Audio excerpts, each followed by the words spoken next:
এখানে আছে পেঁয়াজ কুচি, সাথে আছে পরিমাণ মতো আদা বাটা, রসুন বাটা, এলাচ, লবঙ্গ, দারুচিনি, গোলমরিচ, তেজপাতা সব কিছু অল্প পরিমাণে আছে। এরপরে হচ্ছে গিয়ে মাংসটা দিয়ে দিচ্ছি। মাংসটা কিছুক্ষণ কষিয়ে নিয়ে বাকি মশলাগুলো দিয়ে দেব।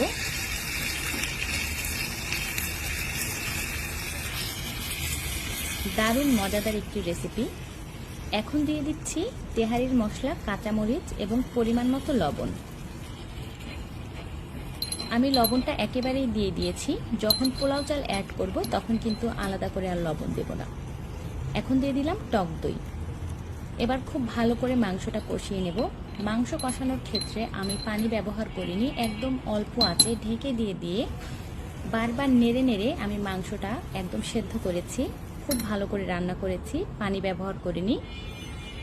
মাংস কষাতে কষাতে যখন মাংসের উপরে তেল ভাসবে তখন আমরা মাংসটি তুলে আরেকটি পাত্রে রাখবো।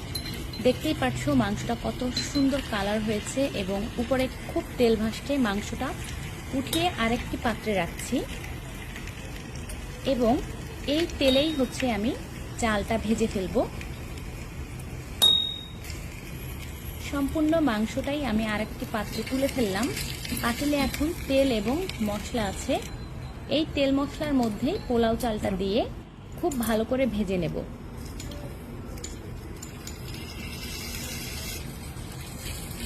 দেখতেই পাচ্ছ অসাধারণ রান্না করছি তোমাদের জন্য। তোমরা এখনই চলে আসো আমার এই ছোট্ট মাটির ছোট্ট রান্নাঘরে তেহারি খাওয়ার জন্য। 10 থেকে 12 মিনিট খুব ভালো করে চাল কিন্তু ভেজে নিতে হবে। এবার পানি দিয়ে দিলাম, ফুটন্ত গরম পানি।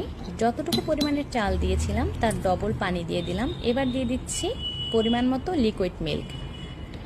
এখন ঢেকে দেব। ঢেকে দিয়ে চালটা খুব ভালো করে ফুটিয়ে নেব। চাল যখন একদম ফুটে যাবে শেষের দিকে আমরা হচ্ছে গিয়ে এই উঠিয়ে রাখা মাংসটা চালের সাথে মিশিয়ে দেব। চাল ফুটে গিয়েছে, এবার মাংসটা দিয়ে দিলাম। খুব ভালো করে নেড়ে সম্পূর্ণ মাংসটা চালের সাথে খুব ভালো করে মিশিয়ে দেব। এরপরে ঢেকে রাখবো আরও কিছুক্ষণ। আমি রান্নার ফাঁকে ফাঁকে ঝাল লবণ টেস্ট করে দেখেছি, একদম পারফেক্ট হয়েছে এবং অসাধারণ হয়েছে খেতে। রান্না শেষ হয়ে গিয়েছে, তোমাদের পরিবেশন করে দেখাচ্ছি ছোট্ট একটি মাটির বাটিতে।